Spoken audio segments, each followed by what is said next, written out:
ત્યાંથી તબલા વગાડે છે. આ દિવસની ઉંમર કેવડી હોય? સાવ નાની હોય. નીચે ઓછી રાખે તો તબલા હાથ પહોંચે. થોડી નાની ઉંમરથી તબલામાં પારંગત થયા અને અમારી સાથે જ્યારે દિવાળીની શિબિર કે મંત્ર મહોત્સવ હોય ત્યારે સંગીત સંધ્યા હોય અમે પણ તબલા વગાડતા હોય, સાથે સાથે અમારી જોડે પણ તબલા વગાડતા. તે વખતે આજથી લગભગ 5-6 વર્ષ પહેલાં 5-6 વર્ષ પહેલાં જે સંગીત સંધ્યા હતી ત્યારે કલાકારો હોય, સારા ગાયકો કલાકારો અમે વગાડતા હોય અને સામે એ પણ વગાડતા હોય. તો એ નાની ઉંમરમાં ઘણી સિદ્ધિ પ્રાપ્ત થઈ છે. તો આપણે પણ એવી સિદ્ધિ પ્રાપ્ત થયેલી ખુમારી આપણામાં આવી જોઈએ. કાંઈક જીવનમાં એવી વસ્તુ આપણામાં હોવી જોઈએ કે નાની ઉંમરમાં પણ આપણે એવી કળા પ્રાપ્ત થાય એવી આપણે પ્રયત્ન કરવા જોઈએ. એટલે હું જેતપુરના છે અને સારું પોતે 8મું ભણે છે અત્યારે અને સરસ સંગીતમાં પોતે ઘણા પારંગત આગળ વધે છે અને ગોલ્ડ મેડલિસ્ટ પણ છે. લીમકા બુકમાં જો લીમકા બુક જે આવે છે એમાં નામ પણ પોતે પ્રાપ્ત કર્યું છે. તાળીઓથી વધારીએ.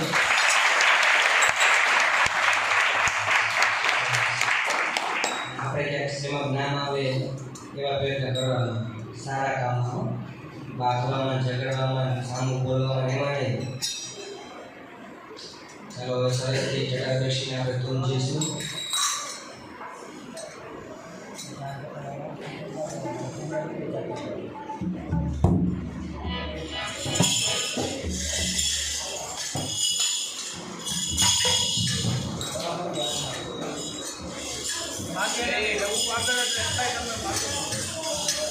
નારાયણ બોલ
Bye.